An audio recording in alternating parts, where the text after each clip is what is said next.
తర్వాత పర్సింగ్ are steam nets అంటాం. అంటే ఒక ఎర్ర ఫ్లాక్ ఆఫ్ ఫిష్ కనిపించినప్పుడు దాన్ని రౌండ్ అప్ చేసి లిఫ్ట్ చేయడం. నాలుగోది ట్రాలింగ్ నెట్స్. ట్రాలింగ్ నెట్స్ అంటే వల వేయటం, లాగడం, ఆ చివరి ఇంచులు పట్టుకొని లాగడం. ఈ trolling and పర్సింగ్ type of nets కి సంబంధించి చట్టంలో డిస్క్రిప్షన్ ఉంది. రింగ్ నెట్ అనే పేరు కూడా ఎక్కడ లేదు. ఇక్కడ మనం రింగ్ నెట్ అంటాం, అక్కడ ఎక్కడ వాళ్ళు బల్ల వల్ల అన్నాం. They trolling that net. ఏంటది? డిస్కో వలే, మన రొయ్యల కోసం వాడే డిస్కో వాళ్ళని వాళ్ళు బల్ల వాళ్ళని చెప్పి లాగుతున్నారు, వాళ్ళు ట్రాలింగ్ చేస్తున్నారు. ఇష్యూ ఎలా ఉందో తెలుస్తుందా? టైప్ ఆఫ్ ఫిషింగ్ టెక్నిక్ అన్నది మనకి మెరైన్ ఫిషరీస్ రెగ్యులేషన్ యాక్ట్ లో చెప్పారు, కానీ రింగ్ వల, బాల వల, లేకపోతే చెరువు వల, కట్ల వల అని చెప్పలేదు. ఏ టైప్ ఆఫ్ వల వాడుతున్నారు, ఫిషింగ్ టెక్నిక్ ఏంటని చెప్పారు. సో మనం ఇప్పుడు చర్చ అంతా కూడా ఈ చిన్న బోట్లు ఎంఎఫ్ఆర్ యాక్ట్ లోకి వస్తాయా రావా అన్నది కాదు. Type of nets A zone లో వాడుకోవచ్చు అన్నటువంటి దానికోసం మనం మాట్లాడుతున్నాం. అలా వెళ్దాం మనం. ఓకేనా? మాట్లాడు. ఇప్పుడు వెళ్ళొచ్చా మిగిలినట్లా వచ్చాను సార్. ఏమన్నా అక్కడ అధికారులందరికీ నమస్కారం సార్. మేము ఇప్పుడు తమరు ముఖ్యంటున్నారు సార్, మంత్రి వాళ్ళు కానీ కమిషనర్ కానీ, మేము యాక్టివ్గా మార్గం జీవనోపాధి చేస్తున్న మార్గమే మాకు చెప్పండి సార్. చేయాల్సి తెలవకపోయినా ఏది ఎటుపోయినా చట్టాలు కట్టుబడి కమిషనర్ గారు, మినిస్టర్ గారు చెప్తే మేము ఆల్రెడీ మా కార్పొరేట్ మేడం సైలెంట్ అన్నాం సార్. ఇప్పుడు మళ్ళీ నెల 10 సంవత్సరం 2 నెలలు పైకి అయింది. వీరి జీవనోపాధి పిల్లలకి ఇంట్లో పిల్లలు కష్టమైపోతుంది. ఏదైతే గవర్నమెంట్ సబ్సిడీ ఇచ్చి బోట్లు వల్ల ఉన్నాయో దానికి బ్యాంక్ డబ్బు కట్టడానికి ఇబ్బంది పడుతున్నారు. దాన్ని పునరాలోచన చేసి మేము యాదకానికి చర్య ప్రభుత్వం తీసుకోమని కోరుతున్నాం. జాలాపాయ్ మాట్లాడుతూ మా వెనకాల జాలాపాయ్ గారికి మాట్లాడాలి సార్. సర్వే చేసినాము, చాలా సార్లు చెప్పి చూపించాము. ఒక కులకోలము ఒక దగ్గర యాడ్ చేస్తున్న చేపలు 2 వర్గాలు ఉండకూడదు, ఒకేలా ఉండాలి. ఈ యాప్ వేరే, మా యాప్ వేరే, మేము ఇంటికి వెళ్తారు, మేము వలపట్టుకుంటామని చెప్పడం జరిగింది సార్. అలా నాచుకుంటూ 6 నెలల వరకు వాళ్ళ ఉద్దేశంలో ఏటకి వెళ్ళకూడదని అంటారు సార్.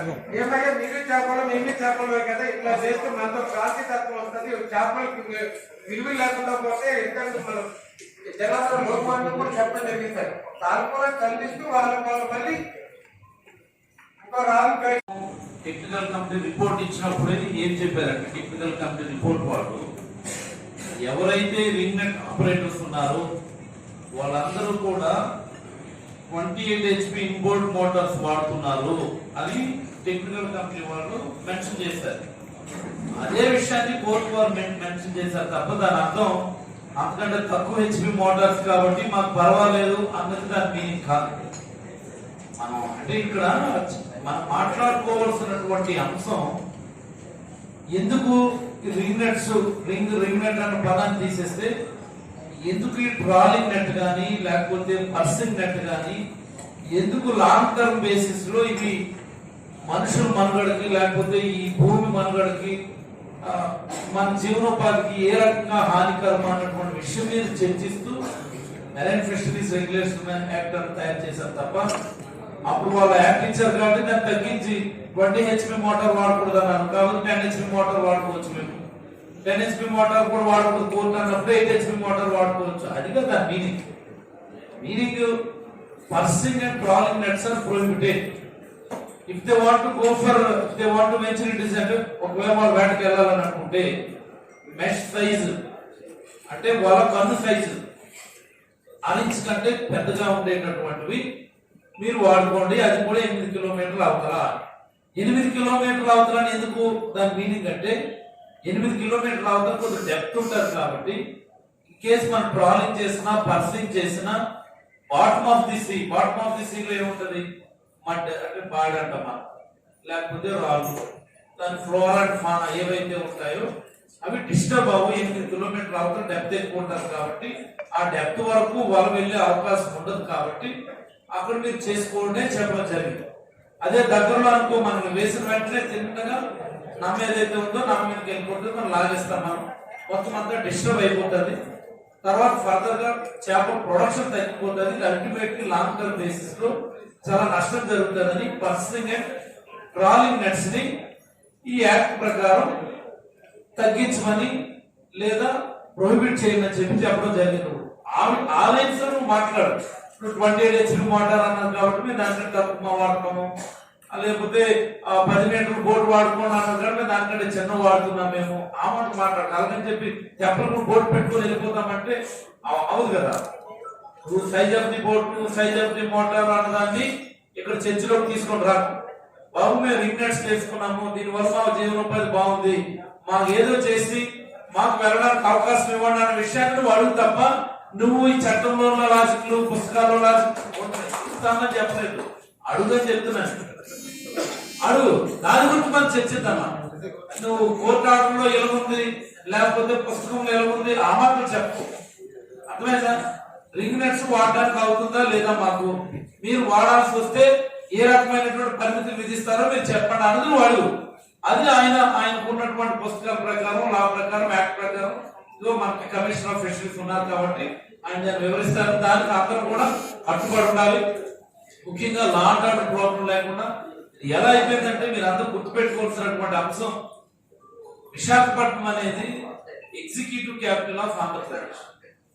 ఈ రాష్ట్రానికి పరిపాలనా రాజధాని విశాఖపట్నం. ప్రశాంతతకు మారుపేరు విశాఖపట్నం. ఈ విశాఖపట్నానికి ఇవన్నీ తెచ్చింది, అందాన్ని తీసుకొచ్చింది ఈ మత్స్యకారు, ఈ సముద్ర తీర ప్రాంతం. మరి అలాంటి సముద్ర తీర ప్రాంతం వల్ల ఈ రోజు ఈ విశాఖకు ఉన్నటువంటి ఆ మంచి పేరు పోతుంది అంటే మా అందరికీ చాలా ఆవేదన. దీన్ని ఇమీడియట్ గా ఏదో ఒకటి చేసి ముందు మత్స్యకారుల మనసులో ఉన్నటువంటి ఆ సంఘర్షణను తగ్గించాలని మేమందరం పరిగెత్తుకొని వచ్చాం. దీన్ని ఎలా మనం పరిష్కరించుకోవాలని ఆలోచించాలి తప్ప ఆ చట్టంలో లొసుకులు, పుస్తకాల్లో లొసుకులు వెతికి దాని గురించి కాదు. మీరేమి చిన్న పిల్లలేం కాదు, మీరందరూ కరెక్టే. ఈ యాక్ట్ ఓన్లీ విశాఖపట్నంకైనా రాష్ట్రం మొత్తానికైనా అంటే ఇక్కడ కాకుండా మేము అక్కడికి ఎక్కడో వేరు చేసుకోవచ్చా, ఈ పాయింట్లు కాదు. రాష్ట్ర వ్యాప్తంగా ఈ సమస్య ఉంది. శ్రీకాకుళంలో కూడా ఒక వారం 10 రోజుల క్రితం ఇలాంటిదే సంఘటన వచ్చింది. వాళ్ళేంటి పెద్దలందరూ కూర్చున్నారు, ఏదో మాట్లాడుకున్నారు. సరే మనకి 8 కిలోమీటర్లు అవతలేదు, మీరు బాగా పడండి, మాకు ఎవరికి డిస్టర్బెన్స్ చేయొద్దు, అట్లీస్ట్ తెప్ప ఉన్న దగ్గర మీరు రింగ్ నెట్స్ వేయొద్దు అని చెప్పి వాళ్ళకి ఏదో ఒప్పందం చేసుకుని ఇష్యూ లేకుండా రిజాల్వ్ చేసుకున్నారు. రిజాల్వ్ చేసుకోవడం అనేది మీరు ఎందుకు చేసుకోలేదు? మీరు ఎందుకు ఆ పెద్దలతో మీరు మాట్లాడుకోలేదు? చట్ట ప్రకారం ప్రతిదాన్ని చట్ట ప్రకారం చేయండి అంటే ఈ వేటకాలు కుదురుతుందా? ఈ రోజు రింగ్ నెట్ అన్న పేరుతో ఒక వల చేసావు, రేపు పొద్దున పేరు మార్చి అదే వాళ్ళని ఇంకో పేరుతో తీసుకొని వస్తావు. అది తెలీదా మాకు? వాళ్ళకి పేరు మార్చి లేకపోతే దాన్ని కొళ్ళు మార్చి ఇంకోటి మార్చి మళ్ళీ అదే వాళ్ళని తీసుకొని వస్తా. ఆ వాళ్ళు కాదు, వేరే వాళ్ళు అంటాం. రింగ్ నెట్కే కదా హైకోర్టు చెప్పింది, ఈ నెట్ చెప్పలేదు కదా అంటే అది కాదు కదా. టైప్ ఆఫ్ టెక్నిక్ ఏంటంటే దానిలో మాట్లాడాలి. కాబట్టి సామరస్యపూర్వకమైనటువంటి పరిష్కారం. గతంలో ఎవరైతే రింగ్ నెట్స్ వద్దని చెప్పారో వాళ్ళే కోర్టుకు వెళ్ళారు. కోర్టు ఒక డైరెక్షన్ ఇచ్చింది.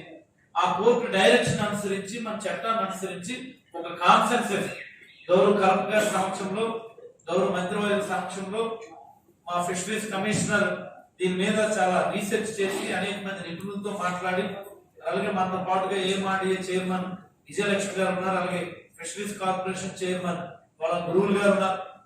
అందరి సమక్షంలో కాన్సెన్సస్ తీసుకొచ్చి మీరు ఒక అడుగు తగ్గండి, వాళ్ళకి ఒక అడుగు తగ్గమంట. ముందు ప్రశాంతతను ఎస్టాబ్లిష్ చేయండి, పీస్ఫుల్ ఎన్విరాన్మెంట్ ఎస్టాబ్లిష్ చేయండి.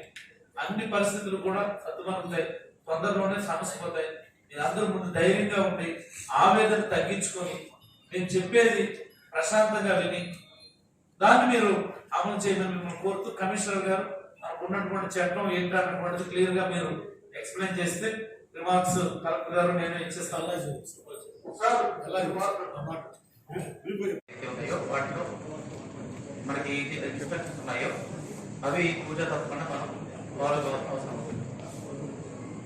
అలాగే మనకి అక్కడ ఇప్పుడు 11 రింగ్ నెట్స్ ఏదైతే బోర్డు సంబంధించి పర్మిషన్స్, లైసెన్స్ ఏదైనా ఉన్నాయో వాళ్ళలో ఇంకా ట్రాన్స్పోర్టర్స్ పిలుచుకున్నారు. అలాగే మిగతా వాళ్ళు ఇంకా అప్లై చేయండి. దయచేసి మిగతా వాళ్ళు కూడా అప్లై చేసుకోగలిగితే ఆ లైసెన్స్ బోర్డ్స్ విత్ ట్రాన్స్పోర్టర్స్ అన్ని కూడా అలౌ చేయడానికి నాకు 8 కిలోమీటర్స్ బౌండరీ ఉందో దాన్ని జమదాటకుండా సిద్ధంగా ఉంది. అండ్ దీనికి సంబంధించి కూడా మనం ఎక్కడెక్కడైతే మనకి ఈ బోర్డ్స్ ఎంటర్ అవుతాయో ఆ పాయింట్స్ లో కొన్ని చోట్ల బోర్డుతో ఏర్పాటు చేసి ఆ ఏ బోర్డ్స్ లైసెన్స్ ఉంది, దానికి నెంబర్ ఏంటి, లేదంటే ఓనర్ ఏంటి, ఆ డీటెయిల్స్ కూడా మేము మెన్షన్ చేయాలని ఒక డెసిషన్ తీసుకున్నాం. మొదట కన్ఫ్యూజన్ లేకుండా మెరైన్ పోలీస్ కానీ టెరిటోరియల్ పోలీస్ కానీ లేదంటే డిపార్ట్మెంట్ కానీ కన్ఫ్యూజన్ లేకుండా అక్కడ మేము డిస్ప్లే కూడా చేయబోతాం. దెన్ రిమైనింగ్ పీపుల్ మనకు మీ దగ్గర 83 దాకా రఫ్లీ ఉన్నాయి. అందులో రిమైనింగ్ పీపుల్ ఎవరైతే ఇంకా బోర్డ్స్ కానీ ఉన్నాయో వాళ్ళు మీరు ఆపరేట్ చేయాలి చట్ట ప్రకారము కింద రూల్స్ అనుకుంటే వాళ్ళు కూడా దయచేసి అప్లై చేసుకోవచ్చు. నిబంధనల మేరకు డిపార్ట్మెంట్ దీని మీద ఫర్దర్ యాక్షన్ తీసుకుంటుంది. దెన్ సిమిలర్లీ మనకు ఈ రింగ్ నెట్ ఏదైతే ప్రస్తుతానికి మనం కొన్ని అంటే చట్ట ప్రకారం ఏదైతే అలౌ చేయట్లేదు యాజ్ అన్నాం అంటే వాళ్ళు లైసెన్స్ ఇంకా అప్లై చేసుకోకపోవడం లేట్ చేసుకోకపోవడం ఈ కారణాల వల్ల ఆ రింగ్ నెట్ లో సంబంధించి ఎవరైనా డిపెండెంట్ ఫ్యామిలీస్ అంటే పూర్ ఫిషర్మెన్ ఫ్యామిలీస్ ఎవరైనా ఉంటే అంటే మేము ఆల్రెడీ ఎన్యూమరేట్ చేస్తాం జేడీ ఫిషరీస్ సహకారంలో. అంటే ఒక బోర్డుకు రమారమ్మ గారి నుంచి 10 ఫ్యామిలీస్ ఉంటాయని కూడా మాకు తెలిసింది. అది 5 ఉండొచ్చు 2 3 ఉండొచ్చు వాట్ ఎవర్ ఇట్. అది మేము యాక్చువల్గా అయితే తీసుకున్నాం.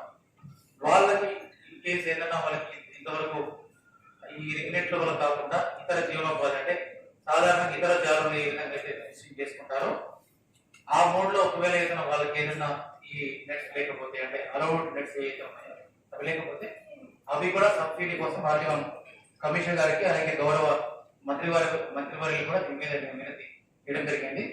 మంత్రివర్యులు కూడా దీని మీద అంగీకరించారు. అంటే ఎవరైతే టైమింగ్ ఈ నిబంధనల వల్ల జీవనోపాధి కోల్పోతారో అంటే వాళ్ళకి నెట్స్ లేవో అది కూడా చెప్తారు.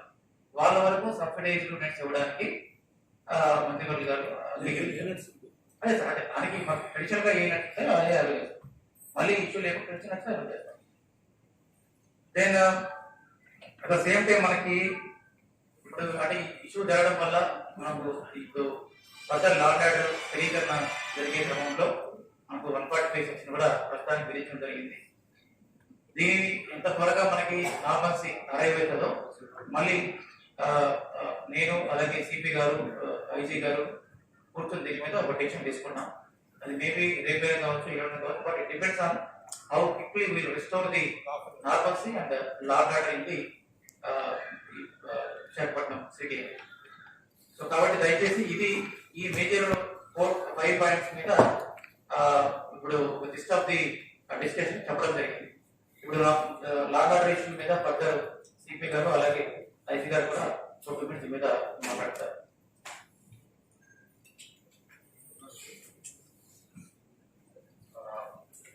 నమస్కారం.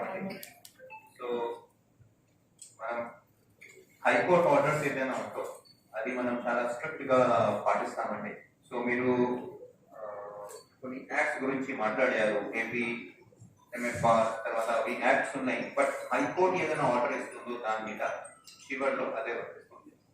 So we have to follow high court order very strictly. We are going to enforce it very strictly. High-Court order paranga, as we have discussed today, 11 boards, ringnet boards. Of those 11, 3 presently having transponders, they can go. Remaining 8 boards, please get the transponders quickly.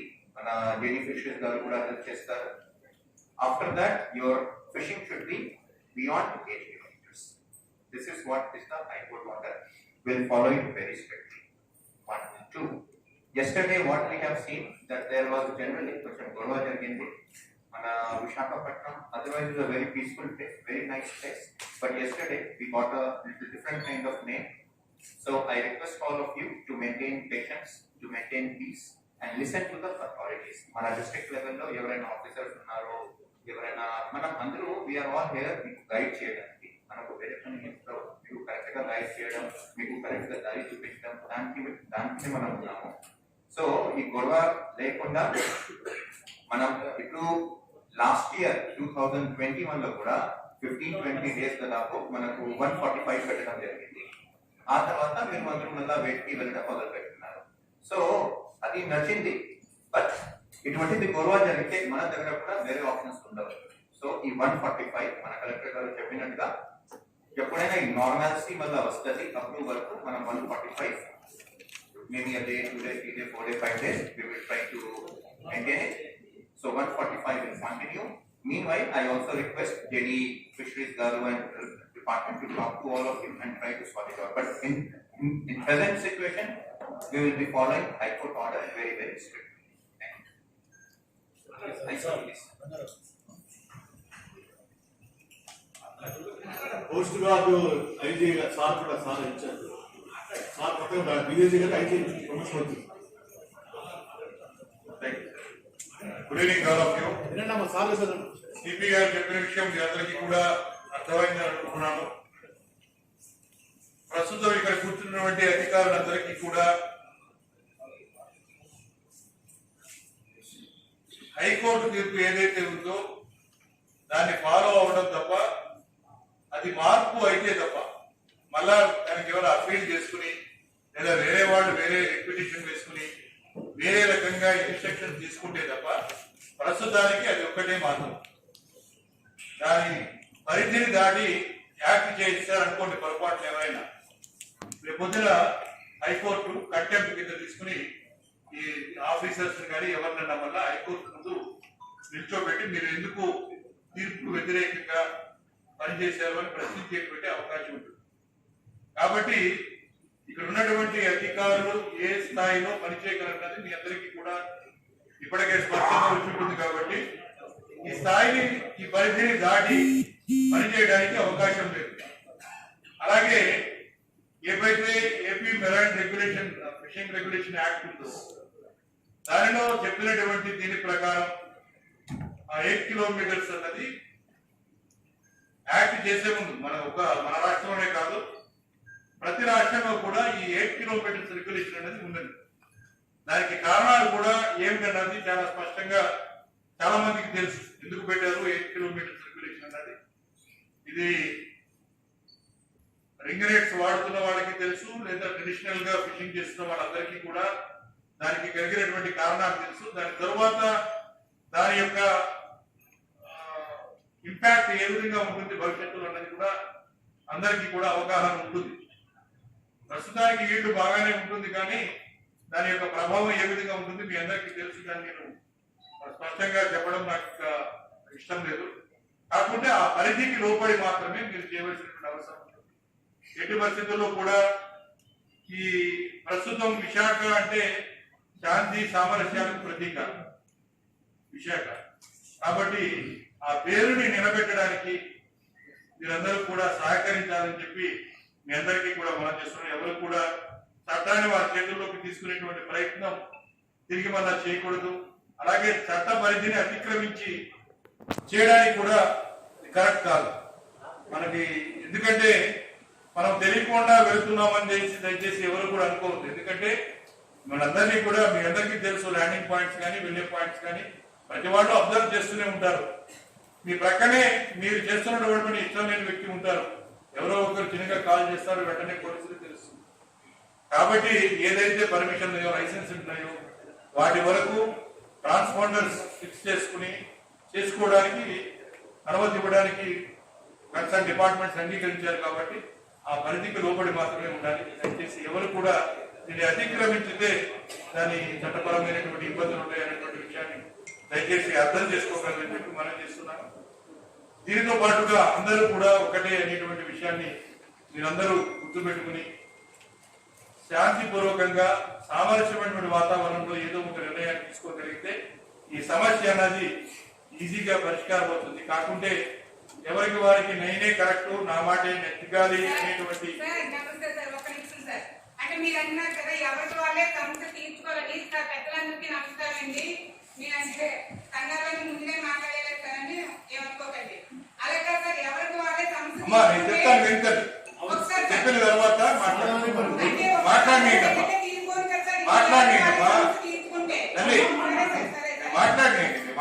పూర్తయిన తర్వాత మీరు ఏమైనా ఉంటే మాట్లాడండి.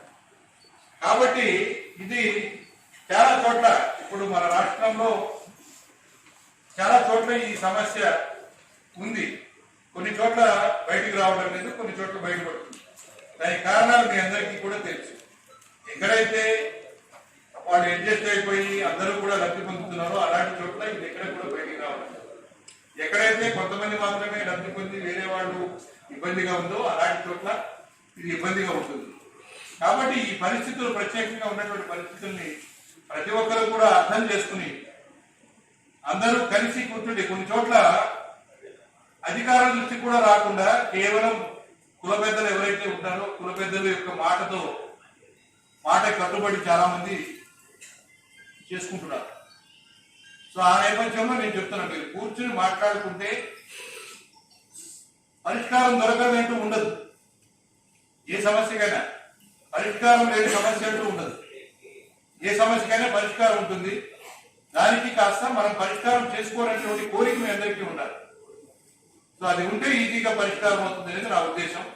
So దీన్ని మీరు అర్థం చేసుకుంటారని చెప్పి నేను భావిస్తున్నాను. థ్యాంక్ యూ అందరికీ నమస్కారం.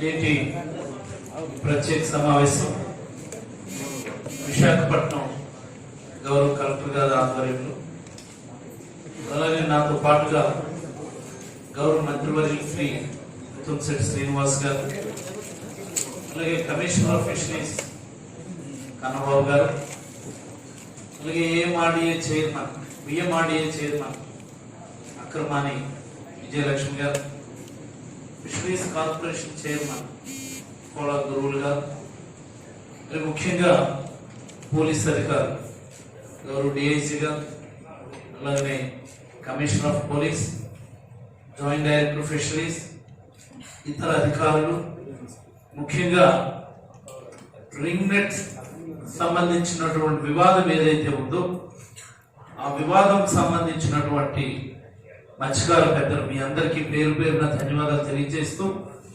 అలాగనే పాత్రికేయ మిత్రులు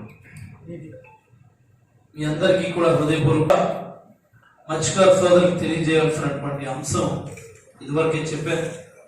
Visakhapatnam is the executive capital of Andhra Pradesh. ఇది మన పరిపాలనా రాజధాని. గౌరవ ముఖ్యమంత్రి గారు చెప్పినటువంటి మాట. మరి ఇలాంటి ఈ పట్టణాన్ని మరింత ప్రశాంతంగా ఉంచాల్సినటువంటి అవసరాన్ని మీ అందరికీ నేను గుర్తు చేస్తా ఉన్నాను. అనేక మంది ఇలాంటి అంశాల్లో రాజకీయాలు చూపించి ఇక్కడ అన్రెస్ట్ ఉంటుంది అన్నటువంటి విషయాన్ని ఎస్టాబ్లిష్ చేయడానికి కుట్రపడినటువంటి పరిస్థితి ఉంది. కాబట్టి దయచేసి మత్స్యకార పెద్దలందరూ ముందుగా సమయంలో పాటించమని హృదయపూర్వకంగా కోరుతా ఉన్నాను. మరికపోతే రింగు వలలకు సంబంధించినటువంటి సమస్య ఈ ఒక్క విశాఖపట్నానికి పరిమితం కాలేదు. శ్రీకాకుళం నుంచి నెల్లూరు వరకు అన్ని జిల్లాల్లో కూడా అడపాదడప ఇలాంటి డిస్క్రీట్ ఇన్సిడెంట్స్ జరుగుతూనే ఉన్నాయి. ప్రతి సందర్భంలో కూడా ఆయా గ్రామ పెద్దలు, ఆ ప్రాంతంలో ఉన్నటువంటి మత్స్యకార పెద్దలందరూ కూర్చొని మాట్లాడుకున్న సమస్యని సామరస్యపూర్వకంగా పరిష్కరించుకునేటటువంటి పరిస్థితి ఉంది. మరి అలాగే మన విశాఖపట్నంలో కూడా గతంలో అనేక సందర్భాలు ఇలాంటివి ఉన్నప్పుడు ఈ పెద్దలందరూ కూర్చొని మాట్లాడుకొని దాన్ని పరిష్కరించుకున్నటువంటి పరిస్థితుల నుంచి ఈరోజు చట్టం ఏం చెప్తుంది, న్యాయం ఏం చెప్తుంది, కోర్టులు ఏం చెప్తున్నాయి అన్నటువంటి దశకు మనం చేరుకున్నామా. ఒక విషయం గుర్తుపెట్టుకోవాలి, ఎవరైతే రింగు వాళ్ళని బ్యాన్ చేయాలని కోరుతా ఉన్నారో ఈ రింగు వల్ల అన్నటువంటివి ఇదేదో ఇప్పటికిప్పుడు వీళ్ళు కొనుక్కున్నటువంటివి కాదు. గత 5 సంవత్సరాల నుంచి, 10 సంవత్సరాల నుంచి, 15 సంవత్సరాల నుంచి కూడా ఈ ప్రాంతంలో రింగు వాళ్ళు ఉన్నాయి. గతంలో లేనటువంటి అబ్జెక్షన్స్ ని కొత్తగా ఇప్పుడు అబ్జెక్షన్స్ పెట్టడం, దీని వెనుక పార్టీకి సంబంధించినటువంటి రాజకీయాలు ఉన్నాయన్నటువంటి సందర్భం రావడం చాలా దురదృష్టం. ఎందుచేతంటే జగన్మోహన్ రెడ్డి గారు మత్స్యకారుల కోసం విశేషమైనటువంటి, మత్స్యకారుల అభివృద్ధి కోసం విశేషమైనటువంటి కృషి చేస్తా ఉన్నారు. మత్స్యకారు భరోసా కావచ్చు, లేకపోతే చనిపోతే ఇచ్చేటటువంటి కంపెన్సేషన్ కావచ్చు, డీజిల్ పైన ఫ్రంట్ ఎండ్ సబ్సిడీ కావచ్చు, అలాగే యాక్వా కానీ, ఇన్లాండ్ ఫిషరీస్ కానీ, రేపు పొద్దున ప్రతి జిల్లాలో మనం కట్టబోతున్నటువంటి హార్బర్లు కానీ, ఇవన్నీ కూడా మత్స్యకారుల పట్ల గౌరవ ముఖ్యమంత్రి గారికి ఉన్నటువంటి ప్రత్యేకమైనటువంటి ప్రేమని అది సూచిస్తుంది. మరి అలాంటి గౌరవ ముఖ్యమంత్రి గారి దృష్టిలో ఏదైతే మత్స్యకారులు ప్రత్యేక స్థానాన్ని సంపాదించుకున్నారు. ఆ స్థానాన్ని డిస్టర్బ్ చేయటం, ఏదైతే గౌరవ ముఖ్యమంత్రి గారు మత్స్యకారుల మీద అనేకమైనటువంటి ఆశలు పెట్టుకున్నారు, వాళ్ళు వలస లాగాలి, వాళ్ళందరూ కూడా గౌరవంగా ధైర్యంగా వాళ్ళ గ్రామాల్లోనే స్థిరమైనటువంటి వేట చేసుకుని జీవనం సాగించాలన్నటువంటి సంకల్పం ఆయనకు ఉందో ఆ సంకల్పాన్ని దెబ్బతీయాలని కొంతమంది ఈ సున్నితమైనటువంటి అంశాల్లో కూడా రాజకీయాలు చూపించి, పార్టీలు చూపించి ఈ వివాదాన్ని పెద్దది చేసే విధంగా ప్రయత్నాలు చేయడం చాలా దురదృష్టకరమని ఈ సందర్భంగా మీ అందరికీ కూడా తెలియజేస్తా ఉన్నా. ఏది ఏమైనప్పటికీ వివాదం జరిగింది. పోలీసులు వివాదాన్ని సద్దుమరిగేట్టుగా చేయడం కోసం for the time being 145 section ని ఇంపోజ్ చేశారు. ప్రజలందరూ కూడా దానికి, మత్స్యకారులందరూ కూడా దానికి సహకరించారు. మరి అలాగనే గతంలో ఇలాంటి వివాదం తలెత్తినప్పుడు రింగు వలలు వద్దు అని చెప్తూ కొంతమంది కోర్టుకు వెళ్ళడం జరిగింది. కోర్టుకు వెళ్ళడానికి ముందే మనం టెక్నికల్ కమిటీని వేశాం. ఆ టెక్నికల్ కమిటీలో మన రాష్ట్ర ప్రభుత్వ అధికారులు కాకుండా కేంద్రానికి సంబంధించినటువంటి అధికారులు అందరూ ఉండే విధంగా మనం ఒక కమిటీ వేశాం. ఆ రోజు కమిటీ ఒక రిపోర్ట్ ఇచ్చింది. ఏదైతే రింగు వలలు ఉన్నాయో 8 కిలోమీటర్ల అవతల అది కూడా మెష్ సైజ్ 1/2 ఇంచ్ కంటే పెద్దగా ఉండే విధంగా చర్యలు తీసుకొని వేట చేసుకోండి అని ఆ రోజు ఆ టెక్నికల్ కమిటీ కూడా రిపోర్ట్ ఇచ్చింది. ఆ రిపోర్ట్ కూడా వాళ్ళు యాక్సెప్ట్ చేయకుండా కోర్టుకు వెళ్తే గౌరవ హైకోర్టు వారు కూడా చాలా చక్కగా 2 విషయాల్ని చాలా క్లియర్ గా చెప్పడం జరిగింది. All the boats must be registered under MFR act, అంటే మెరైన్ ఫిషరీస్ రెగ్యులేషన్ యాక్ట్ ప్రకారం అన్ని బోట్లను కూడా ముందుగా రిజిస్ట్రేషన్ చేయండి. అలాగనే మనం రెండో మాట,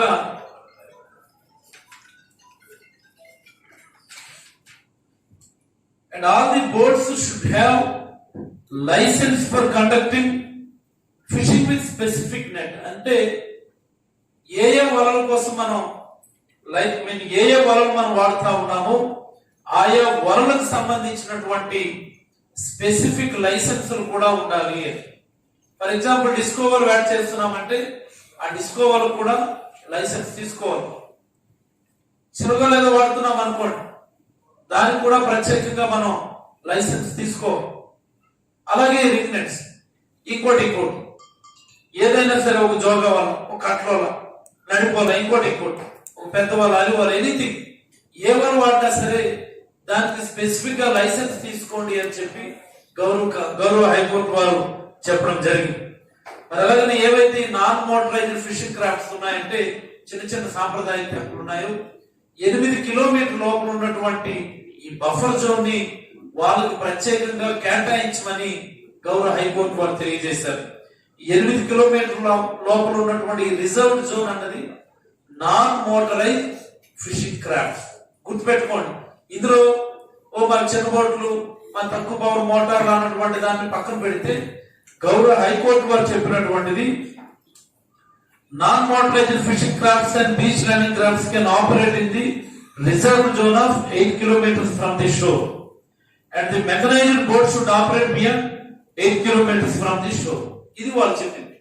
కాబట్టి ఈ విషయాన్ని మీరు అందరూ కూడా మనసులో పెట్టుకొని ఎగ్జిస్టింగ్ లైసెన్స్డ్ రింగ్ నెట్స్ వరకు అయితే ఇబ్బంది లేదు. 3-4 ట్రాన్స్పాండర్స్ పెట్టుకున్నారు. మిగిలినటువంటి వాళ్ళు కూడా లైసెన్స్డ్ రింగ్ నెట్స్ వాళ్ళు తక్షణమే ట్రాన్స్పాండర్స్ మీరు ముందుగా ఫిక్స్ చేయించుకొని వేటకు వెళ్తారు. ట్రాన్స్పాండర్స్ లేకుండా ఆ రింగ్ నెట్స్ వాళ్ళనైతే మనం వేటకి అలౌ చేయడం లేదు. ఎవరికైతే లైసెన్స్ ఉన్నాయో, ఎవరికైతే ట్రాన్స్పాండర్స్ ఉన్నాయో వాళ్ళని మనం 8 కిలోమీటర్ల అవతల వేట చేసుకోవడానికి పర్మిట్ చేస్తున్నాం. ట్రాన్స్పాండర్స్ లేని లైసెన్స్ కలిగినటువంటి వాళ్ళు తక్షణమే తక్షణమే ట్రాన్స్పాండర్స్ ని ఇన్స్టాల్ చేసుకొని వాళ్ళు కూడా 8 కిలోమీటర్ల అవతల వేట చేసుకోవచ్చు. మరి అలాగనే ఎవరికైతే లైసెన్స్ లేవో, now the question is, licence లేనటువంటి రింగ్ నెట్స్ వాళ్ళతోనే ప్రధానమైనటువంటి సమస్య. లైసెన్స్ లేనటువంటి రింగ్ నెట్స్ వాళ్ళు లైసెన్స్ మీరు అప్లికేషన్ పెట్టుకోండి. వింటున్నారు కదా? లైసెన్స్ లేనటువంటి రింగ్ నెట్స్ వాళ్ళు లైసెన్స్ కోసం మీరు ముందుగా అప్లికేషన్ పెట్టుకోండి. బాబు అయిపోలేదు, దీన్ని మా యాక్ట్ అనుసరించి అంటే మెష్ సైజ్ ఎంత ఉంది, ఈ అన్ని పారామీటర్స్ కూడా చెక్ చేసుకొని లైసెన్స్ ఇవ్వగలిగే పరిస్థితి ఉంటే దాన్ని ఈ ప్రభుత్వం సానుకూలంగా పరిశీలిస్తుందని మీ అందరికీ కూడా తెలియజేస్తా ఉన్నాం. మరి అలాగనే ఇందాక కొన్ని విషయాలు చెప్పారు. ఒక ఆర్బిట్రరీ బౌండరీ మాకు ఫిక్స్ చేయండి, ఈ గ్రామం వరకు మేము యాడ్ చేసుకుంటాం, ఆ గ్రామం వరకు వాళ్ళు యాడ్ చేసుకుంటాం అన్నటువంటిది మీరు చెప్పినటువంటి అంశం ఏదైతే ఉందో it may be logically correct, but legal గా దాన్ని ఈ ప్లాట్ఫామ్ మీద అది చెప్పడానికి సాధ్యపడదు. అది మీ గ్రామ పెద్దలు కూర్చొని మీరు సామరస్యపూర్వకంగా అంశంలో ఒక ఏకాభిప్రాయం మీకు వస్తే మాకెవరికి కూడా అభ్యంతరం లేదని సందర్భంగా అయితే మీకు అందరికి మరొకసారి తెలియజేస్తా ఉన్నా. వన్స్ అగైన్ ఐఎమ్ రీఇటరేటింగ్, ఎవరికైతే లైసెన్స్ ఉన్నాయో, ఎవరైతే ట్రాన్స్పాండర్స్ ఫిక్స్ చేసుకుని ఉన్నారో వాళ్ళు 8 కిలోమీటర్ల అంతరం యాడ్ చేసుకోవడానికి అర్హులు.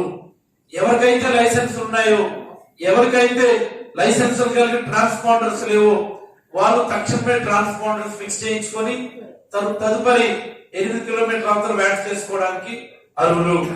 ఎవరికైతే లైసెన్స్ లేవో వాళ్ళు ముందుగా లైసెన్సుల కోసం మీరు అప్లికేషన్ పెట్టుకోండి. ఈ విషయంలో there is no further discussion. దీనిపైన మరొకసారి అలగలేదు ఎలగలేదు అన్నటువంటి మాటలు గాని వ్యాఖ్యలు గాని ఈ ప్లాట్ఫామ్ మీద పరిగణలోకి తీసుకోమని మరొకసారి మీ అందరికీ తెలియజేస్తాం. ఈ విషయంలో పోలీసు వారు చాలా వెరీ స్ట్రిక్ట్లీ జేడీ గారు తక్షణమే మీరు ఎవరెవరికైతే లైసెన్స్ ఉన్నటువంటిది డిస్ప్లే పెట్టండి, ఆన్లైన్ లో పెట్టండి. మరొకసారి మీరు దానిపైన మీరు శ్రద్ధ తీసుకొని అందరికీ కూడా ఇండికేట్ చేస్తారు.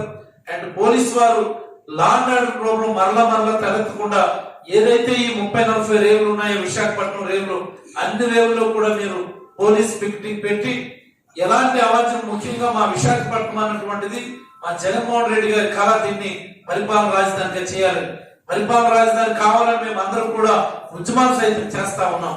ఇలాంటి పట్టణంలో, ఇలాంటి నగరంలో ఇలాంటి అవాంఛనీయ సంఘటనలు జరగకుండా కొన్ని ముందస్తు చర్యలు కూడా తీసుకోమని నేనైతే పోలీసు వారిని కోరుతా ఉన్నాను.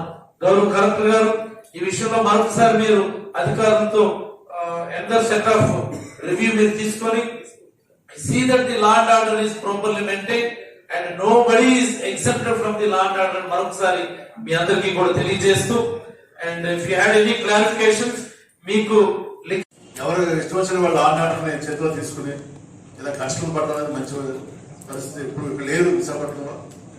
ఎందుకంటే ఇది ప్రశాంతమైన నగరం, మరి ఎంతో మంది లవ్ చేసిన నగరం, ఇక్కడ సెటిల్ అవ్వాలి, ఇక్కడ జీవించాలని. రెండోది రేపు మనం టూరిజం రాజధానిగా, ఆర్థిక రాజధానిగా, పారిశ్రామిక రాజధానిగా, పరిపాలన రాజధానిగా ఎంతో భవిష్యత్తు ఉన్నటువంటి నగరం.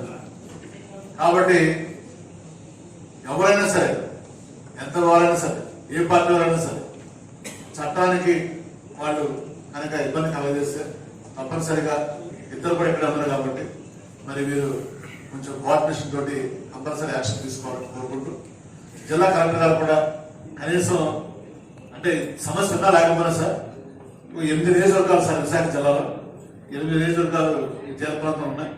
మీరు నెలకొకసారన్నా కానీ రివ్యూ దీనికి సంబంధించి తీసుకుని ఎప్పటికప్పుడు మన పరిస్థితులు బేరీజ్ వేసుకుని ముందుకెళ్ళాలని కలెక్టర్ గారు కూడా కోరుకుంటూ, అలాగే మంత్రి గారు కూడా నా విజ్ఞప్తి ఏంటంటే జేడీ ఫిషరీస్ రెగ్యులర్ ఇన్ఛార్జ్ ఉన్నారు, ఇక్కడ కూడా సపరేట్ అధికారిని కన్నబాబు గారు కమిషనర్ కూడా వచ్చారు. మీరు ఫుల్ టైం ఒక రెగ్యులర్ జేడీని కూడా మీరు అపాయింట్ చేసి మీరు కూడా ప్రత్యేకమైన శ్రద్ధని ఈ జిల్లా మీద పెట్టాలని కోరుకుంటూ, తప్పనిసరిగా నేను మళ్ళీ విజ్ఞప్తి చేస్తున్నాను. మత్స్యకార సోదరులందరూ కూడా గతంలో మీరు ఏ రకంగా సామరస్యంగా అన్నదమ్ములా కలిసినారో అదే రకంగా ఉండాలి. అప్పటి నుంచి మీలో మీరు ఘర్షణలు పడి మీరు మిమ్మల్ని మీరు పలస చేసుకుని అధికారుల దగ్గర కానీ సమాజం దగ్గర పలసిన అవద్దని నేను విజ్ఞప్తి చేసుకుంటూ, మరి రాబోయే రోజుల్లో మీ సంక్షేమం, మీ అభివృద్ధి ప్రభుత్వానికి కావాలి, ప్రభుత్వానికి అందరూ కావాలి. కాబట్టి దయచేసి అధికారులకు కానీ ప్రభుత్వానికి కూడా మరి సోదరులందరూ కూడా మీరు సహకరించాలని మీ అందరూ కూడా విజ్ఞప్తి చేస్తూ, మీ అభివృద్ధికి ఎప్పుడు కూడా ఈ ప్రభుత్వం కట్టుబడి ఉంది. గతంలో మరి మీరు చాలా బ్యాడ్ ఎక్స్పీరియన్స్ చూసారు ప్రభుత్వం. కానీ ఈ ప్రభుత్వం వచ్చిన తర్వాత మరి గౌరవ ముఖ్యమంత్రి గారు శ్రీ వైఎస్ జగన్మోహన్ రెడ్డి గారు ఎన్నో రకాలైనటువంటి మరి చర్యలు తీసుకున్నారు మీ సంక్షేమం కోసం. అలాంటిది అదే కాదు, రాజకీయంగా కూడా మొట్టమొదటిసారి ఎప్పుడు లేని విధంగా దేశంలో అత్యున్నతమైన సభ రాజ్యసభకి మన మోదీ దగ్గర పంపించారు. అంటే మీకు ప్రయారిటీ, టాప్ ప్రయారిటీ ప్రభుత్వం ఇస్తుంది అన్ని రకాలు.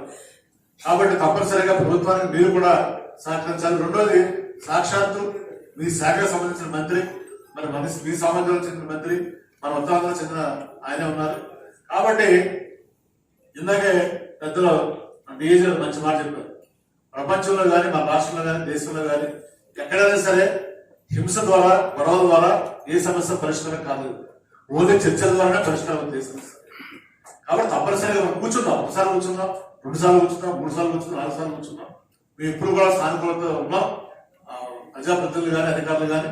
కాబట్టి చర్చల ద్వారా కూర్చుని మన సమస్యను పరిష్కారం చేసుకుని తప్పనించి ఇలా ఒకళ్ళొకళ్ళు హింసతోటి మరి మనం తక్కువ చేసుకునే విధంగా ప్రవర్తించొద్దని మరీ విజ్ఞప్తి చేస్తూ, దీనికి ప్రతి ఒక్కరు కూడా సహకరించాలని విజ్ఞప్తి చేస్తూ, ముఖ్యంగా మరి వెంటనే స్పందించి వచ్చినటువంటి కమిషనర్ గారికి, మన మత్స్యశాఖ మంత్రి గారికి ఇద్దరు కూడా జిల్లా తరఫున ధన్యవాదాలు తెలియజేసుకుంటూ, మరి తప్పనిసరిగా రాబోయే రోజుల్లో మనందరం కూడా ఒక మంచి మాట మీద, ఒక మంచి తాటి మీద ఉండి తప్పనిసరిగా మీరు బాగుపడండి, మీరు అభివృద్ధి చెందండి, అలాగే ప్రభుత్వాన్ని కూడా సహకరించండి. ప్రభుత్వం కూడా మీ అందరూ కూడా తోడుగా ఉంటుందని తెలియజేసుకుంటూ, జిల్లా కలెక్టర్ గారిని మరి ఈ విషయాన్ని కూడా వారు మనకి మంచి కలెక్టర్ గారు కూడా వచ్చారు. ఆయన ఏ విషయంలో కానీ క్షుణ్ణంగా శోధించి, మనం మంచిగా విషయం కాదు, మీకు చిన్న ఎగ్జాంపుల్ చెప్తారు. ఏజెన్సీ ప్రాంతంలో మీ అందరికీ అన్ని బ్యాడ్ ఎగ్జామ్స్ చెప్తారు.